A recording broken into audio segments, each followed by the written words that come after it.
doutrina que tem a caridade como bússola.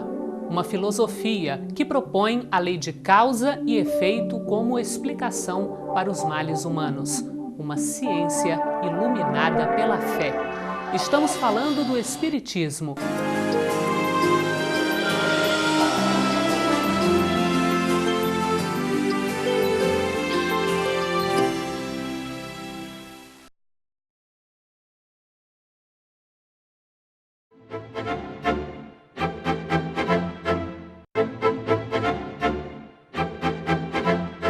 Estamos começando mais um programa Transição, programa da doutrina espírita que traz sempre novidades, sempre personalidades.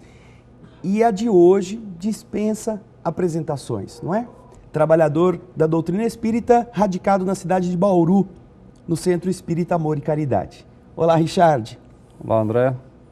Nossa satisfação é estarmos aqui para a gente bater um papo em torno de um tema que me parece de importância fundamental, né? A questão da morte. Considerando que todo mundo vai morrer um dia, é importante que a gente faça algumas colocações relacionadas com o assunto, à luz do Espiritismo. E eu me recordo que essa temática ela esteve envolvida num dos livros, dos quase 50 que você já escreveu, não é? Que foi uma explosão de vendas. O livro mais vendido meu é Quem Tem Medo da Morte, né? Onde eu faço uma abordagem descontraída, bem-humorada da questão relacionada com a morte.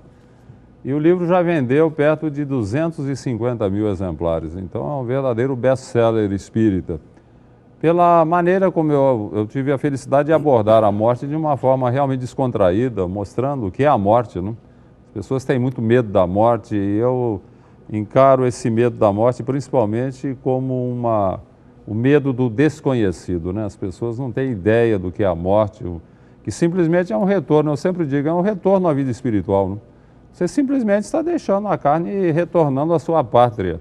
Agora, o desconhecimento em torno do assunto é que gera esse temor que as pessoas têm da morte, como se fosse a pior coisa que pudesse acontecer na vida, quando na verdade é apenas o retorno à vida espiritual.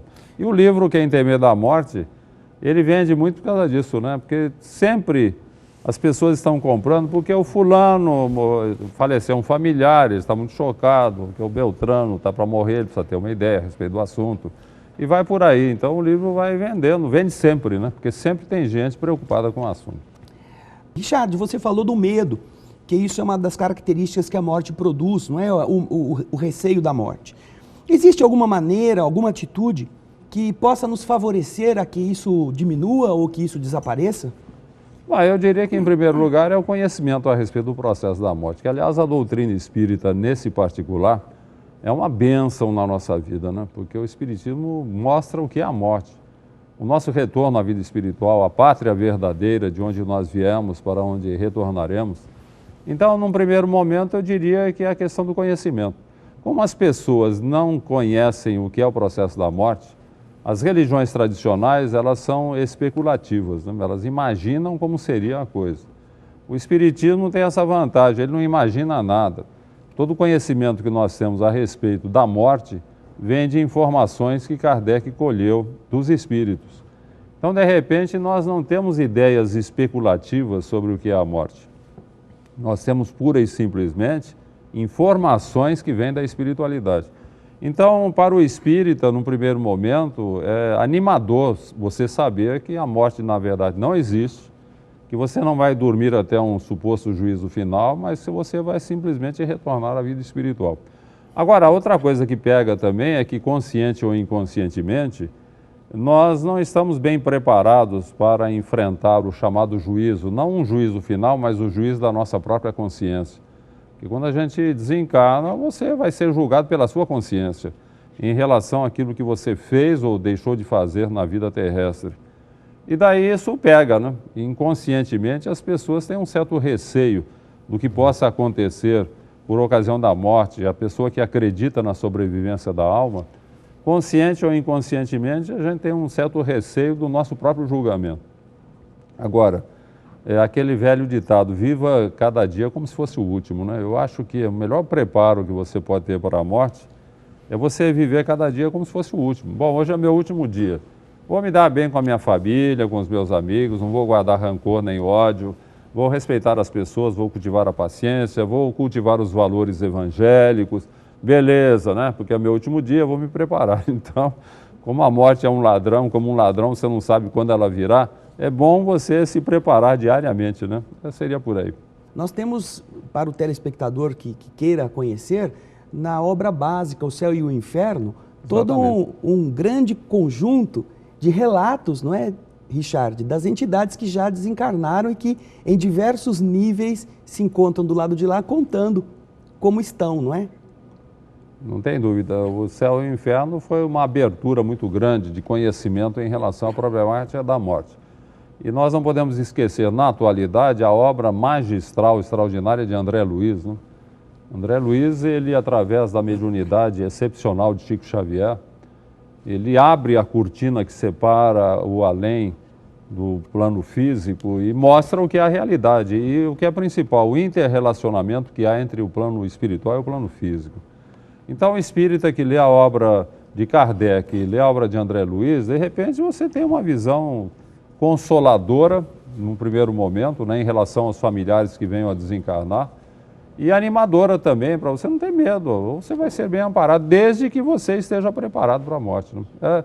Há coisas interessantes, André, envolvendo a questão do medo da morte, né? Eu me lembro de um caso que eu atendi alguns anos atrás, de um cidadão que ele havia sofrido um AVC e era paciente terminal. Estava na UTI, os médicos recomendaram, não, é bom levá-lo para casa, que ele possa desencarnar, possa morrer, né, para o médico, junto aos seus, tendo o carinho da família, né? Foi para lá.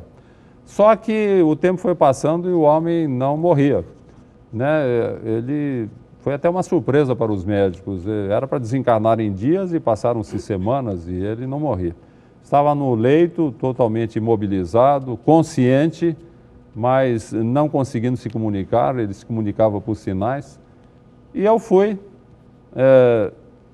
aplicar passe, né? O espírita vai lá aplicar passe, ajudar a fazer alguma coisa. Nós temos, inclusive, aqui no Brasil, uma figura interessante do ajudador, né? Em regiões do Norte e Nordeste, a figura do ajudador. Quando o cidadão está demorando muito para morrer, chama o ajudador, que através de ritos e rezas, ele vai tentar convencer o candidato a defunto a defuntar, né? Sim. Vamos tentar convencer o cidadão. Aqui no estado de São Paulo nós não temos a figura do ajudador, então eu fiz às vezes.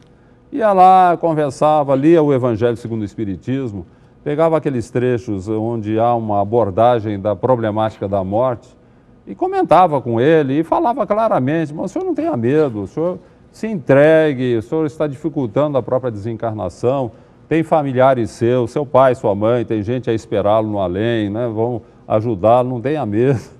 E eu falava claramente, orientava, procurava estimulá-lo a se entregar, porque o cidadão se segura, né? Ele se segura e dificulta o processo da morte. Ele ouvia atentamente tudo que eu expunha, porque estava lúcido ainda, já não conseguia falar, mas depois que eu fazia toda aquela minha pregação, procurando convencê-lo a não ter medo da morte, ele, com dificuldade, erguia o braço e fazia assim para mim. Eu não queria morrer, não. Não quero. Daí fica difícil, né? Demorou para morrer, porque se apegava, né? Tem esse problema, se apega. Né? Por falar nisso, eu já vi você contar uma história interessante que aconteceu com uma pessoa que você conhece, que fazendo visitas em hospitais, levando o consolo do passe magnético, acabava a pessoa que receber o passe pouco depois desencarnando, não é? E que ficava o chamado passe vai com Deus. Então ninguém queria que essa pessoa fosse... Eu lá em Bauru, o pessoal do centro brinca comigo, fala que não chame o Richard para me aplicar o passe se eu estiver mal, não, porque o passe não vai com Deus. Né? Já aconteceu comigo várias vezes de aplicar o passe e a pessoa desencarnar. Por uma razão muito simples, o cidadão às vezes não tem força nem para desencarnar, né? O passe o prepara espiritualmente, é um estímulo, um impulso, é aquela sintonia com a espiritualidade e acaba facilitando mesmo, é comum. Se aplica o passe quando o paciente Eu sempre digo, quando ele está para desencarnar, né? Se Sim. não estiver para desencarnar, o passe é para recuperá-lo, não é para Claro. ajudar o desencarne. E falando nesse tema, eu gostaria que você abordasse também a parte dos familiares, dos amigos que estão ali em volta. Eles ajudam, eles atrapalham? Como que a doutrina espírita nos aconselha? Eu sempre digo que velório hoje em dia é uma lástima, né? É uma lástima. Nós passamos de um excessivo respeito para o total desrespeito. Eu me lembro que antigamente, quando eu era menino, era inconcebível um homem ir a velório sem paletó e gravata. E tinha que ser um traje escuro, senão seria desrespeito para com o morto. As mulheres também, luto fechado, né? Mulheres da família, preto da cabeça aos pés, né? E tinha que ter muito choro. É interessante, principalmente a viúva tinha que chorar muito, né?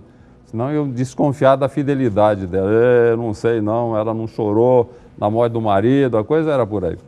Então havia até em épocas mais recuadas a questão das carpideiras, né? Que eram mulheres contratadas para chorar em velório. Porque imaginava-se que velório tinha que ter muito choro, né? Muita gente se lamuriando, então as carpideiras iam lá para chorar bastante, que é assim que devia ser o velório. E hoje nós partimos de um excessivo respeito para o total desrespeito. O velório hoje virou reunião social, né, André? Sim. Você nota que as pessoas conversam abertamente, voz alta, futebol, sexo, modas, falam de tudo, falam até mal do defunto, né? Às vezes, Principalmente, você vai em velório, você vê o cidadão, ele começa falando bem, acaba falando mal do defunto, daí o ambiente fica péssimo, né? Porque uma coisa que as pessoas precisam se dar conta é de que não há uma similitude entre morte e desencarnação.